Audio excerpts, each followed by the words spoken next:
Good afternoon. Thank you for joining us. It is another beautiful Wednesday here in Maryland. Today we are joined by Judy Crow of Crow Vineyard and Winery and Michael Zollo, the winemaker at Crow Vineyard and Winery.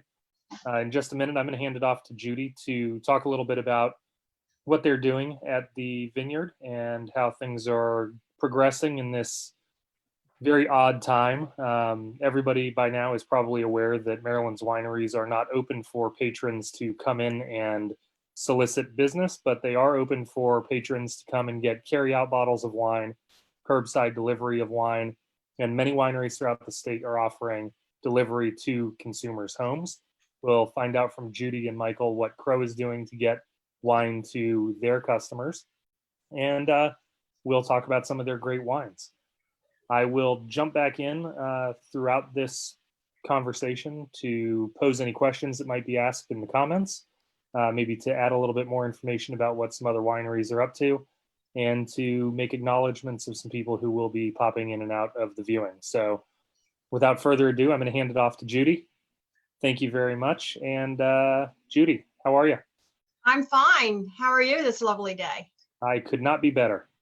Yeah, thank you for doing this for us. So I'm Judy Crow. I think he has me as a founder of Crow Vineyard and Winery. Well, that's nice. I am. And my husband, Roy. And we're on the Eastern Shore in Kennedyville, Maryland. And we're hanging in there through this pandemic time. It's like life before pandemic and life after pandemic for us out here. We got started in the business about 12 years ago, and it was a 365-acre farm that was in my husband's family for, this is 3 generations now. And what we did was when we got married, we sort of changed the farm up a little bit.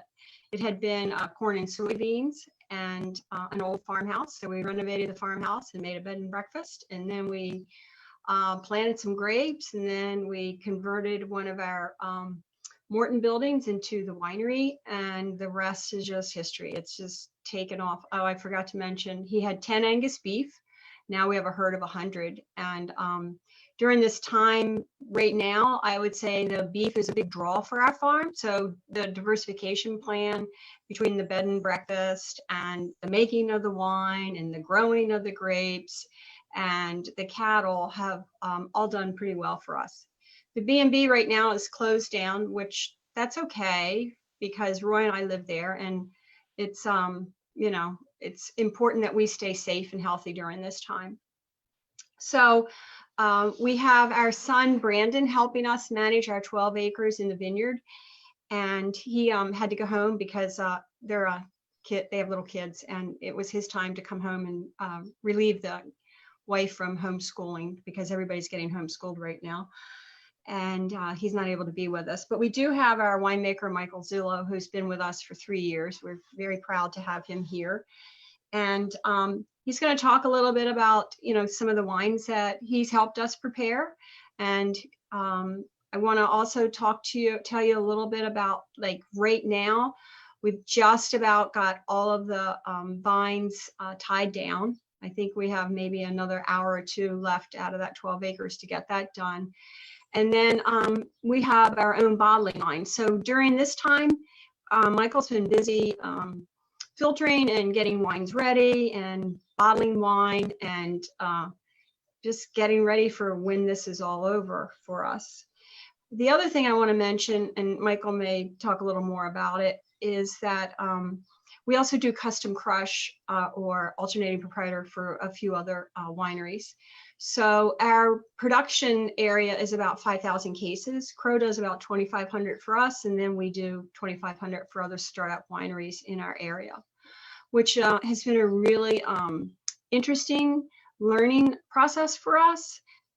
We've been able to see, local grapes turn into wine, from California grapes turn into wine, from Long Island juice turn into wine, and it's helped us really jump in our business with understanding the winemaking part of the process.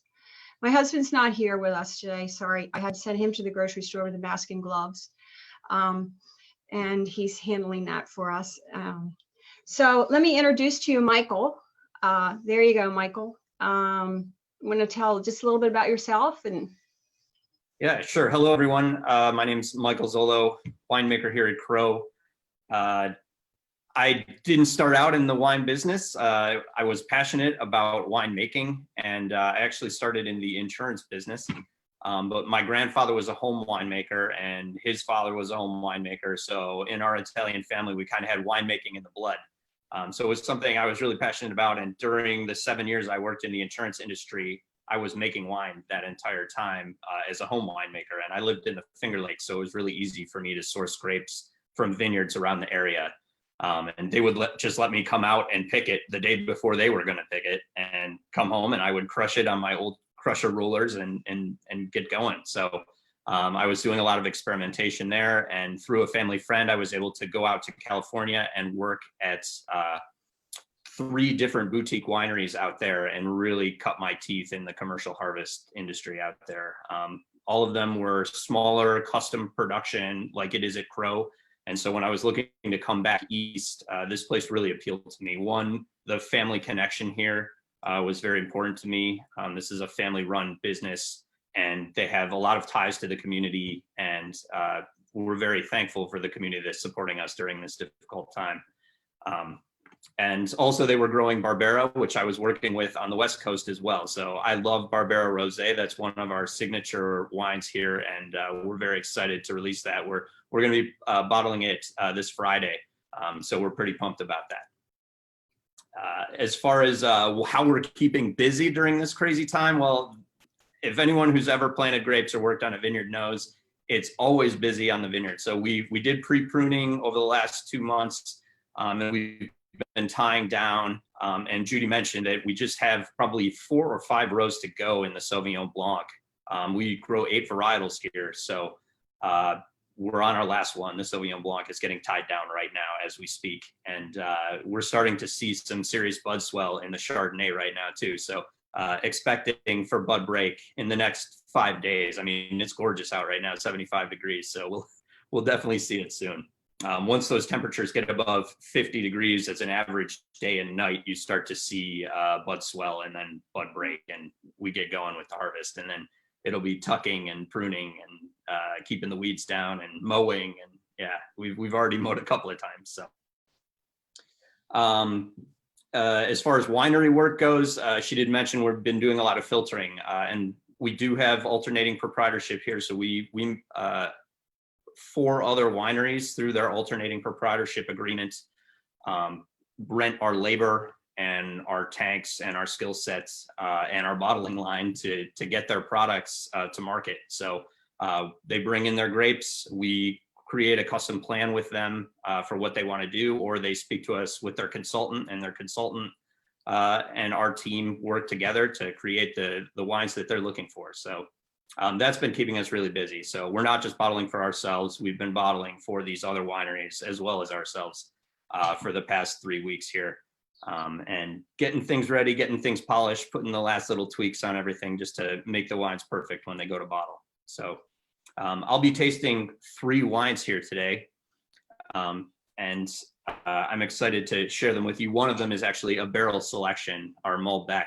which this is going to be the first release of our Malbec. This is a small plot that we planted over our Syrah. Our Syrah had experienced a year of really harsh winter, which killed the vines, and it was very difficult to manage. So we cut that back and we put in Malbec in its place, and it has been wondrous for us. Even in 2018, which was a pretty difficult vintage year, it was quite wet.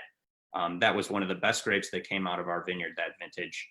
The really thick skins, amazing blackberry character that our plot seems to really bring to town. So wines with really good structure and good tannin.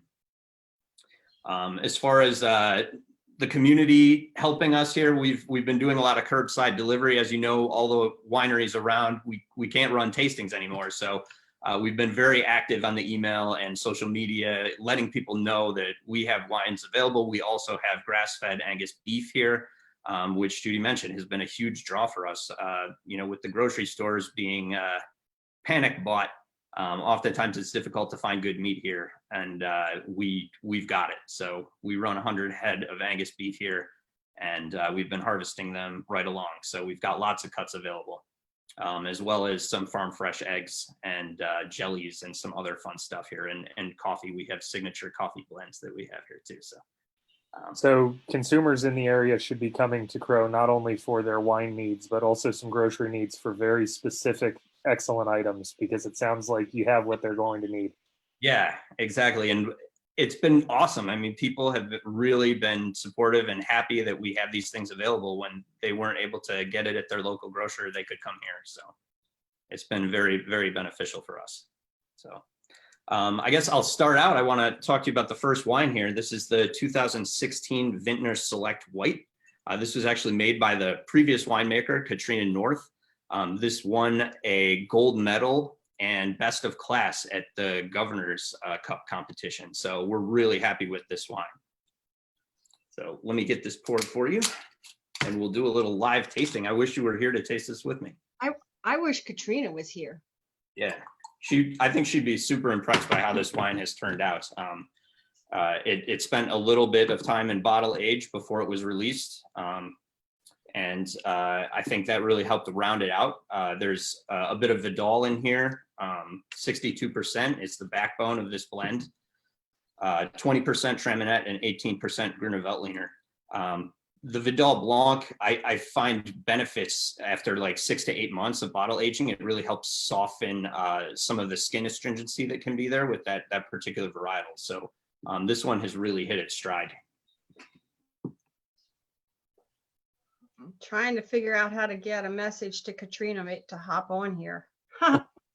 Yeah, she should be here. She would love this. So, I mean, she's out in California now, so I'm not sure what her particular company's,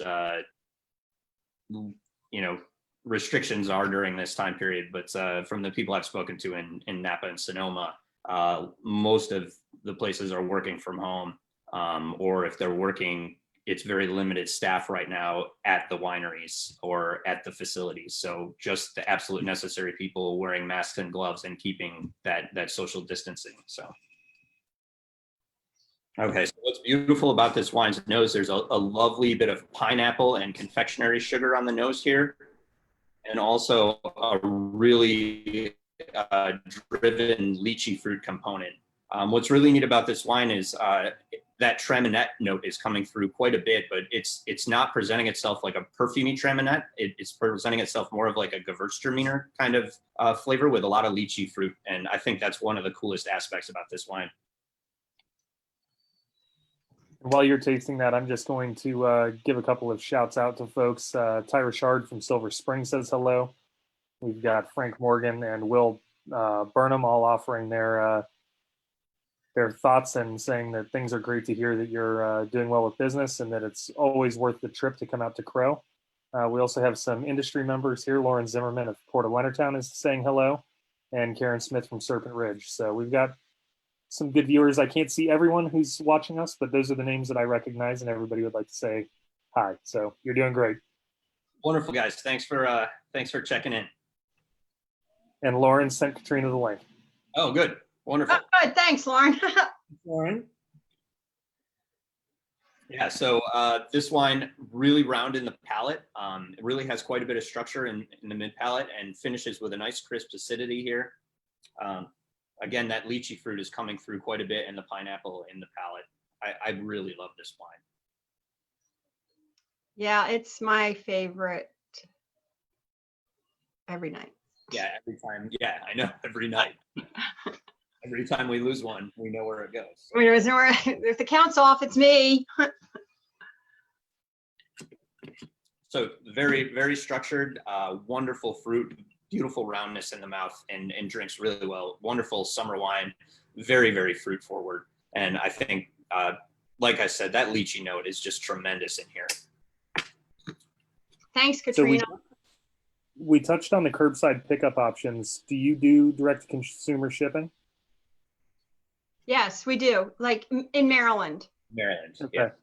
So I want people who are watching to be able to understand that I have put the link on for each of the wines that you're going to taste. I'll have the link there for your shop online where they can, I guess, purchase through your shop and then have it shipped to them. Yeah. So what the shop online really is, call us and we'll put the order together and then we'll ship it for you. Okay, perfect. And are you doing any delivery locally? Yeah, we've done a few deliveries locally. Okay. And that's okay. But I'm going to tell you, for us, people want to get out. Oh And yeah. we just did a video of driving up the lane.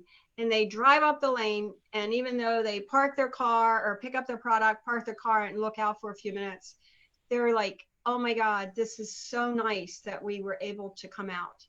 So for us, our location, which in the past sometimes hampered business because we're out here in a rural space, it's doing very well.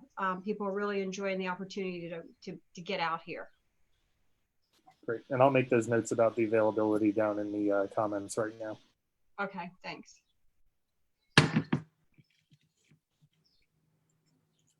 All righty. Oh, let me just say one thing. We usually don't start drinking this early, right, Michael? We usually wait until 5 o'clock. But now that the pandemic's on, I guess everybody has to change everything just a little bit. All bets are off during a pandemic. Yeah. So, yeah, we're usually running our blending trials in the morning, though, so our palates are nice and fresh.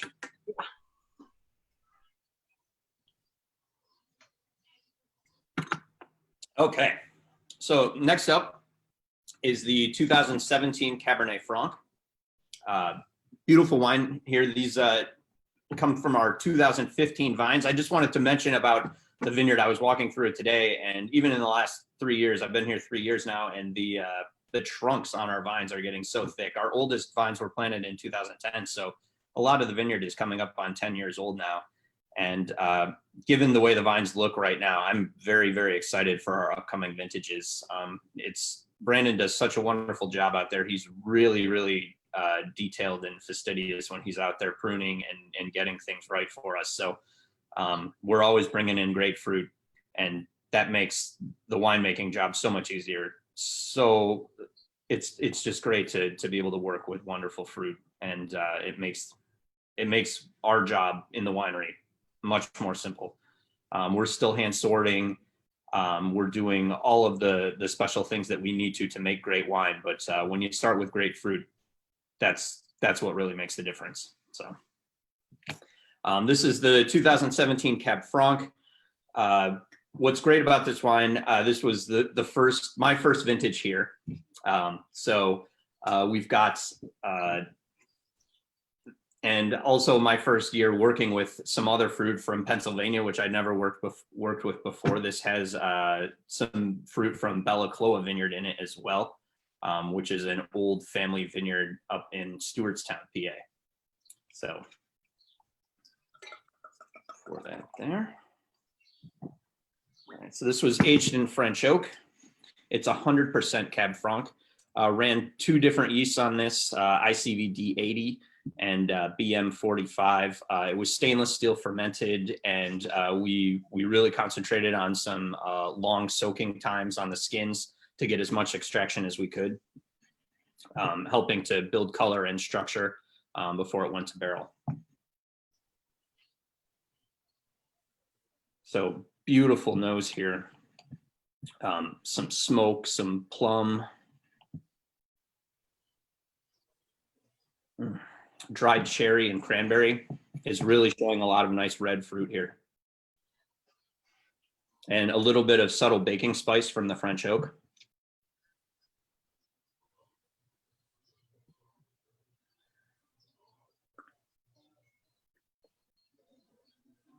Beautiful. A little bit of warmth in the mouth here. This is 2017 was a pretty good vintage for us. Grapes got pretty ripe.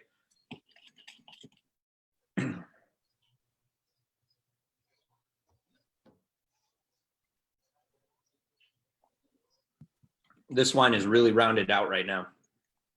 Really good acidity, some lingering tannins, a hint of smoke, some plum overtones here, and really good supporting raspberry flavors. I think this would pair really well with any of our Crow beef if you're interested in cooking yourself up a nice T-bone or porterhouse. I think it would go well with lamb too as well. It has enough flavor profile that could stand up against some braised pork chops and with some rosemary. I think the baking spice would play well against that. and richer meats and stews because it has a bit of earthiness and some acidity here. Katrina has joined and said hello. Hi, Katrina. We just tasted your 2016 Vintner Select White, wonderful wine. And I don't know if you got my email, but you won a gold medal and best of class at the Governor's Cup. So, cheers.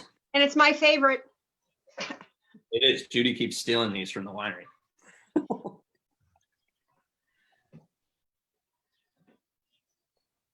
Thanks for including the comment about pairing with the Angus there from the farm. Do you typically run packages with wine and meat or anything? Is that something that you guys do regularly, or? We'll make suggestions, but with this curbside pickup situation, a lot of people have been buying wine and beef. We did in a last announcement.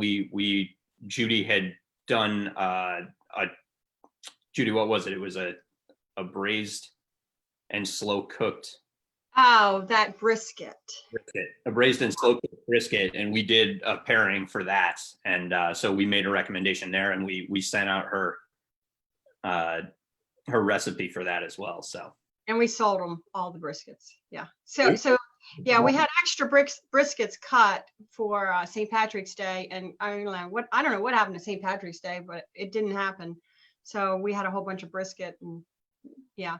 So when people come into the tasting room, we offer samples of our beef along with tastings of wine. But so people aren't coming in now, so we have to. But it doesn't matter. They're finding us. They're hearing about our beef in a variety of ways. Yeah, that's what matters. So we may not be doing here's a T-bone and a Cab Franc, but they have that option, right? You might as well. You can start making everybody's dinner plans for Thursdays and Fridays now. Yeah. It's a good idea. So this one, 17 months in French oak here. We were stirring every 2 weeks on this one. So stirring the barrels, lifting the lees back up into solution to help build structure. And that really helps round the wine out. So we bottled this May 10th, 2019. So it's had some time in bottle now to soften up. Originally, we only released it to our wine club members, but now we're releasing it to everybody. So this wine is available to everyone now. So we're excited about that. There was not a link that I could find on the website for it. So there's not a link directly to this wine in the description, but the whole description is there. Okay. Yeah, because that's that was just basically what we were doing for wine club. But now we have a pandemic, so everybody can have it. We don't want anybody to suffer at home drinking something that isn't great. So it's awesome that everybody's a part of the club now. Yeah. Hey, we're getting some action over here. All right. So lastly, we have a barrel selection, not bottled yet, but I just pulled this one out of the barrel this afternoon. So this is the 2019 Malbec. We're going to have to send Michael home after this today. Right. Yeah. Chauffeur me. So beautiful color on this one. I'm sure it's probably pretty difficult for you to see, but inky dark. I mentioned 2018 was a bit of a difficult harvest for us, but this particular grape came out of the vineyard in the best shape that we could possibly hope for. The sugars were a little low, but the skin and the pigmentation and the extraction that we got out of it was unreal. I've been running the same yeast on here for the past 2 vintages called X Pure. Wonderful product, really helps build the mouthfeel and mid-palate structure. And this particular grape for us has amazing blackberry characteristics, especially when it's young. So on the nose here, nice. Some blackberry, some earthiness. There's some blue fruit here too, some blueberry. And so we're doing a small bottling of this. It's not bottled yet. We're going to do 56 cases of it initially. And it'll be for our wine club members. And then pandemic willing, we may release to everybody. So Yep. This is 97% Cabernet Franc, and we're dabbling here with a 3%, 97% Malbec. We're dabbling with a 3% Cab Franc addition here. Brandon and I tasted it in our bench trials, and we liked what it did. It helped build a little mid palate and structure there, and add some pretty firm tannins in the finish. So Well, this is really cool to have a wine featured that's not yet released and is still kind of being built from the concept in this tasting. It's very, very awesome to see that that's happening, because it really kind of exposes to fans of wine parts of the production aspect that they may not be most familiar with. yeah, so when we laid this out, we took barrel samples of all the different lots that we had. Each barrel got its own sample, and we kind of evaluated each wine individually, and then basically cherry picked the barrels that we liked the best on it. And then we started blending with the other components that we had available to us: the Malbec, the Cabernet Franc, the Merlot that we did. What's cool about this wine is we did a partial whole berry fermentation on this one, as well as some Barrique Integral, which is where you destem directly into a barrel, so the berries don't get crushed. They just go into a barrel, and then we ferment in the barrel and roll the barrel during the fermentation, which kind of takes the place of a pump over. It keeps the berries wet during the fermentation, and you have a whole bunch of micro fermentations taking place inside the berries. So you get concentrated fruit flavors. Sometimes there's some bubblegum aspects that can come out, and makes the wine really fruity. And we found that it had quite a bit of structure here, especially, and really good oak integration. When you're fermenting in oak like that, it really helps round the wine out, and it smooths the oak into the wine. It kind of, it's like stirring the oak into the wine rather than adding the wine to oak kind of thing. So you find a better integration over time with the wine. So we were really happy how this was our first dabble with Barrique Integral and whole berry work here.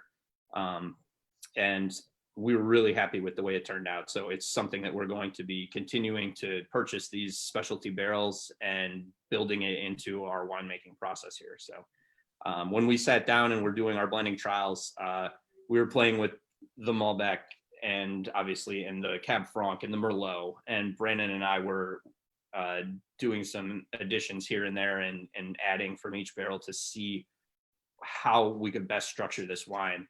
And we found that Cab Franc at 3% was good. When we went to 5%, it kind of muted some of that beautiful Malbec fruit that was there. So we didn't want to overdo it. And so we settled on that 3%. So that'll get blended in here in the next month. And then we'll let that wine integrate before we bottle it. So let's give her a whirl. And while you're tasting, Katrina was curious if this is from a new block that was planted on the farm. I think you may have answered that before she came in. So if you could just refer to where those grapes came from.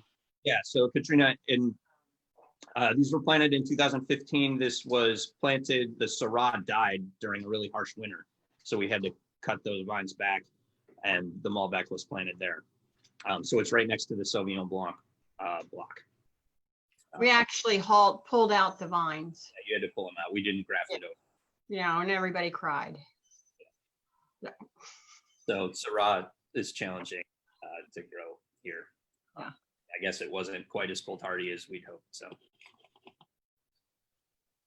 okay. So what's really cool about this, it's got a lot of rich blackberry notes. It's thick, it's structured, some wonderful powdery tannins in the finish, and that oak comes in the finish there as well, with some toasted notes and some beautiful espresso here.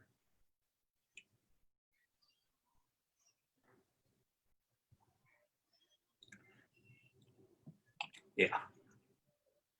So given the structure and the backbone of this wine, I think it's got, it will age well for probably 6 to 8 years.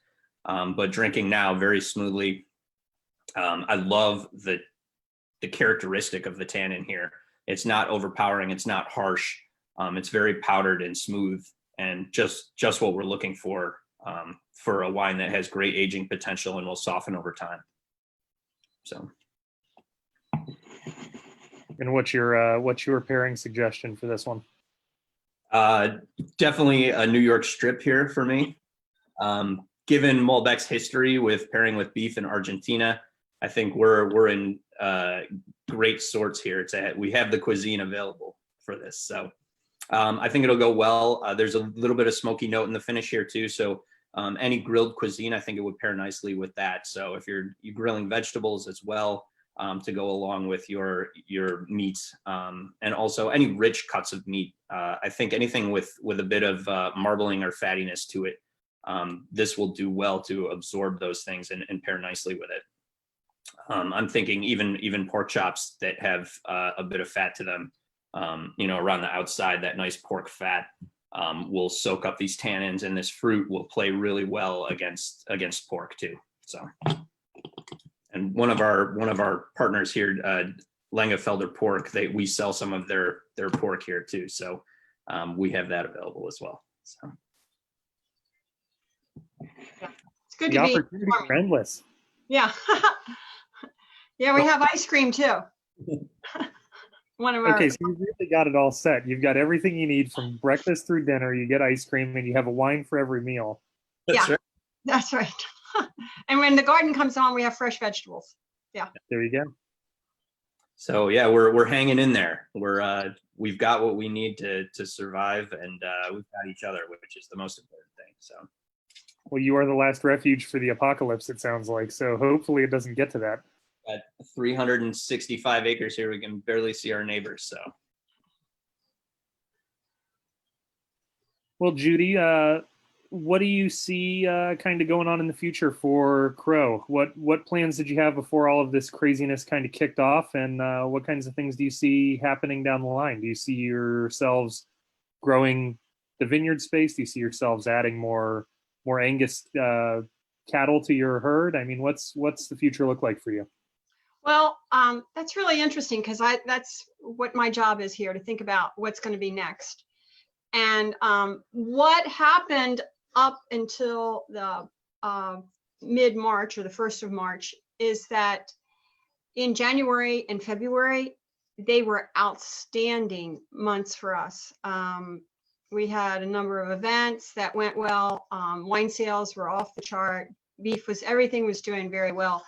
And actually between March, April, May, June, and through the summer, we had booked many personal events, small parties and things like that. But we also had seminars and wine tasting events and things that we had scheduled here. And the outlook for us was going to be, oh my God, this is going to be the best year. Finally, it's really, our reputation and everything's really paying off. And then we had to cancel everything. So with that canceling of everything really forced me to think about, okay, so what's going to be next? What do we have right now at our disposal that we know goes well for us? The wines are going well, the beef's going well, eggs, if I can keep up with the chickens, that's going well. Local cheese, local pork. But we always relied on folks from the city and metropolitan areas coming out on a Friday, Saturday, or Sunday to visit us. And I'm not sure that's going to happen like it was. And I'm not sure we're going to be doing events like we were.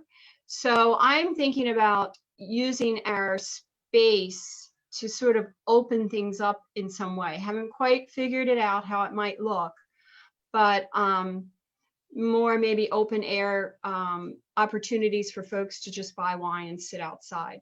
There's something about what we have. It's the same.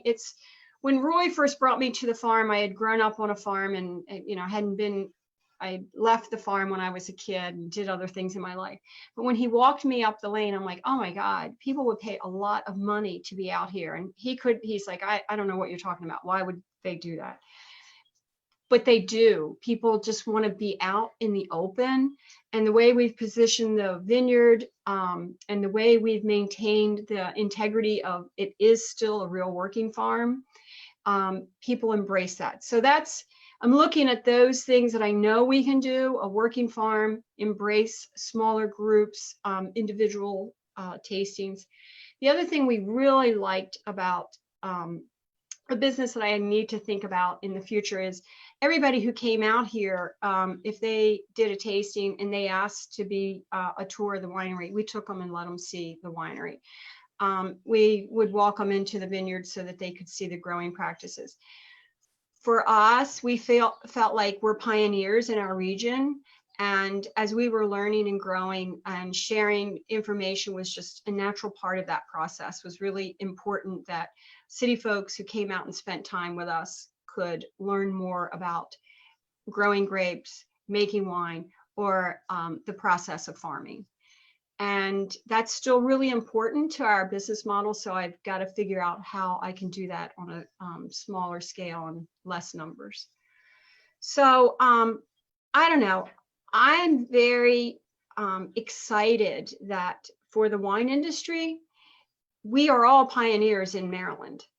And that mindset, as the president of the Maryland Wineries Association, and I know some of the owners and the growers and the winemakers in Maryland, they have a mindset to succeed, be creative, figure it out, and make it happen.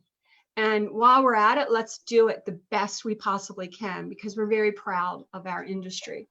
And I'm just super confident that when this is over, many of us are going to emerge with some new ways of doing things that will be interesting and still keep the public engaged with us. And this is a good example of the Maryland Wineries Association featuring wineries talking about what they're doing. Hats off to you guys for staying, engaged with us and keeping us going here. Well, we appreciate that, but we do it because of our passion for what you guys are doing for Maryland and for your communities. So thank you for a very optimistic outlook. I think that's great. I just want to add on to that by saying that I think that Andrew Chalk captured much of your thought process there in his recent report on Maryland and the wine here, pointing out that for a state that seems to be so young in terms of its evolution of wine, you guys as winery owners and members of the association and winemakers are showing a maturity and a foresight that I think is a little unexpected from the outside looking in. And I think that's great to hear. Not only do you feel that way, but the sentiment is echoed from somebody that's respected in the industry. Yeah, thanks for bringing that up. I'm glad you tied that in. Absolutely. Have we got that? Is that posted out there? It is. Okay, good. We got it out there. Okay, good. I want people to read it. It's a great report. I think it was filled with a lot of great technical information. It had some very interesting statistics about the industry, and it's a great guide for anybody who's interested in what's happening here as a wine region. Yeah.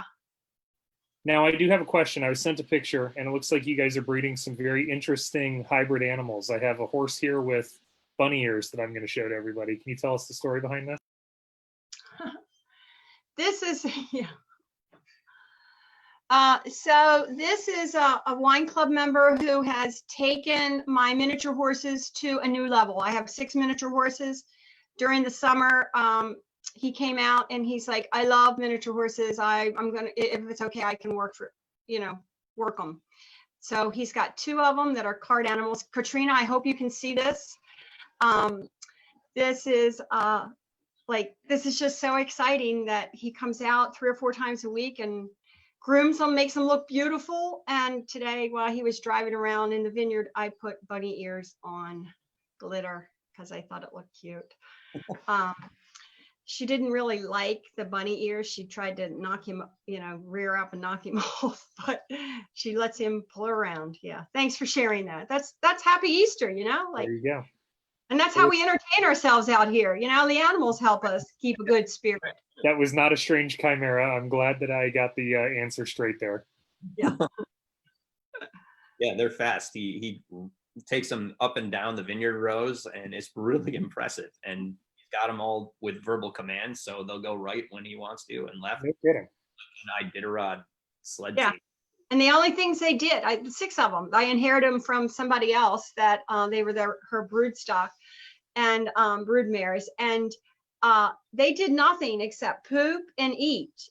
And, we took care of them. That's all they did. And the B&B guest or the folks that came to the tasting room would go down and take pictures of them. They're very gentle, lovely. And he's like, he's got them all tamed up. One of them does a show, and she takes, she stands up on her hind legs, and he throws a hula hoop over her. They do jumps. And then it's a lot of fun. It's like a little mini horse show out here, and I'm hoping that's going to get back. It was a lot of fun. People really enjoyed seeing one of our wine club members work those little horses and turn them into something. Yeah, I'm gonna have to bring my daughter out for one of those shows when you're back on the when everything's back to normal. I took her up to the Land of Little Horses in Gettysburg, and she loved that. So we'll have to come and see you. Oh yeah. Did they do tricks there? They do. They have a great selection of horses that they have trained to do all kinds of stuff. They do a whole show like once an hour. It's a really cool thing. But they don't have great wine, and they don't have excellent food. Yeah. That's we've got the package. We have a comment from one of our viewers that said that as a veteran of the United States Marine Corps, they've traveled the world and have been many places. However, they regret that they've not yet been to Crow Vineyard, and they are planning to make that trip as soon as they're able to. Wonderful. Thank you. Yeah, we have a discount for those who have served in the armed forces and those who support us. Probably that's maybe something I should think about. Like, did you serve on the front lines during the pandemic? And then we'll give you a discount when you come in to see us. And since you asked about how to do these live streams earlier, Katrina would like to know if you can do a live stream of mini horses, please, and thank you. Yeah. Yeah, we can do that after Easter. I want to do some. Well, where we mount a GoPro to the carriage as they're cruising down the lane. There you go. Yeah. That'd be great footage for your Instagram feed. Yeah. So what are consumers able to do do you have space in your wine club for consumers to join? I know that it kind of sounds like you're releasing some of those wines a little more widely right now, but what options are there for people to become a little bit more involved with Crow, despite not being able to get out there right now? Yeah, they could join the wine club. For us, when we put together our wine club package, it's like a larger package than just wine club. So 4 times a year, you get a 3-pack of new release wines or some wines that we've made specifically for you that I think is very reasonably priced. And folks come out and we give them a party. We have, samples of our food, and some of our wine club members are chefs. They do some cooking. So it feels like a weekend. It used to be a Friday night. Now it's Friday night, Saturday, and Sunday. You can choose when you want to come. Because the numbers got to be so large. But you also get discounts on beef, you get discounts on B&B stays, and there's something else you get. You get special tastings with Michael and discounts on events.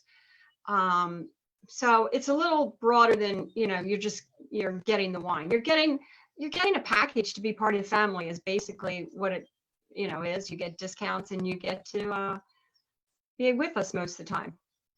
That's really awesome. I like the idea of making it an experience, and it builds on the relationship that you have as a consumer, adding ownership to the product that you love and a reason to stay with that business is great. So I think that's wonderful, and it's good for people to hear that. Yeah.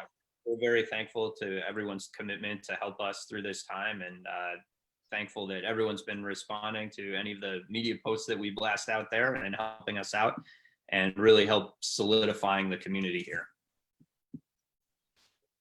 So I know that things seem to be going pretty well for the beginning of this year's crop.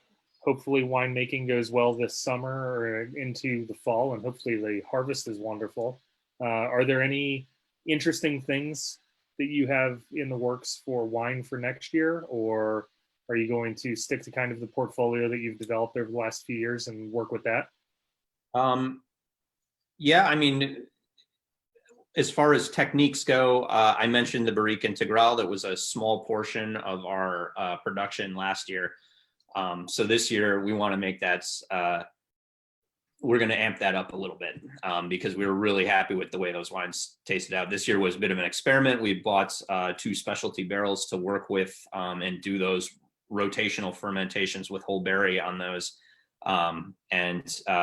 We had our names custom burnt into them, and it was a beautiful situation where we got to try that wine, but we also had a tank fermentation version of that wine as well. So we were able to assess the pros and cons of that kind of production style, and recognizing that we liked the firmness and the structure that we were able to build in that whole berry barrique integral fermentation. So we expect to increase that as a portion of our production. It won't be the entire red production that we do, but it will be a portion of that to use as a blending tool for structure and fruit expression in our reds. And always coming up with new blends for the wine club. We're working on that as well. So to get them interacted with us and talk to them about the blending process. So I will mention one thing, Jim. We had a second tasting room, Crow Wine Cellars at Queenstown Outlets. The outlets closed due to the pandemic for now. So all those boxes sitting behind Michael is a product that we brought back from the cellars.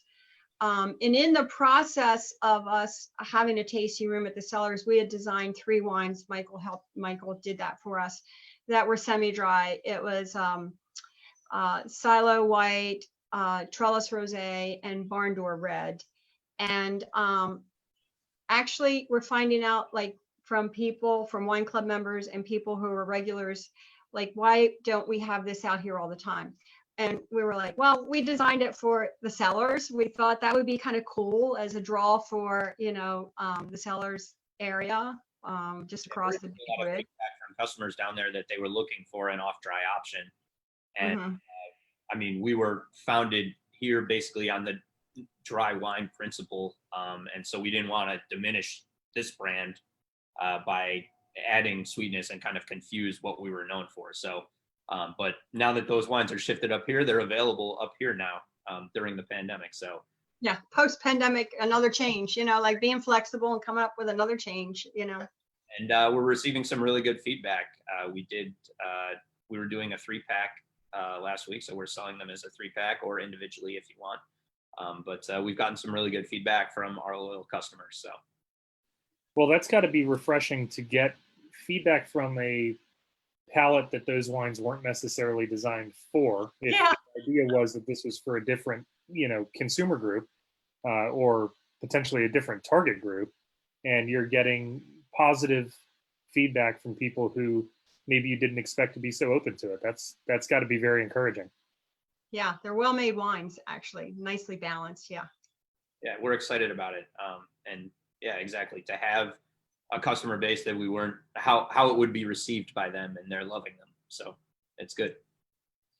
Well, there you go. Now you have an opportunity when everything clears up to start making more use of your wine club members and your fans, and have them be an integral voice in how you start to direct their business. Well, that's great. I really appreciate both of you taking the time today. Do you have anything else that we need to cover, or do you think we've kind of hit everything? I think you've kind of hit everything, and I really appreciate all that you and Kevin and the organization is doing to help keep wineries alive and well, and have people reminded that we are very important to communities, and the farms are very important, and keep it coming out. I really appreciate it. Yep. Thanks, everyone. Yeah, thank you, Michael. Thank you for going through those wines and tasting those for us. That was wonderful. I think people really appreciate getting to hear what goes into the wine and then what they can expect when they taste it. Judy, thank you for all of your guidance and leadership of the organization, and thank you very much for taking your afternoon to join us. I just want to point out again that Maryland wine is considered an essential business during this uncertain period while we deal with everything coming out of COVID-19. Hopefully, things will start to go back to normal, and we'll be able to visit these wonderful wineries, sit in their tasting rooms, and order wine like we have in the past. Until then, businesses like Crow are open for curbside pickup. They have the option to do some direct-to-consumer shipping. Check out what they have on their website, give them a call, and put an order together. And Judy even pointed out that there is some limited availability for local delivery. So if that's an option with them, be sure to ask. we heard it from Judy directly. This is a generations old family farm. Maryland wine is an agricultural product. It is important to the agriculture here in Maryland, and it's important to you and your neighbors. So please show your support if you can. Ask for Maryland wine at your local retailers. And if they don't have the wine that you're looking for, please reach out to your local Maryland wineries and ask for their wine. Have a wonderful day, and we'll see you next week. Thank you both very much. Hey, Thank you. thank you. Thanks everybody for joining us.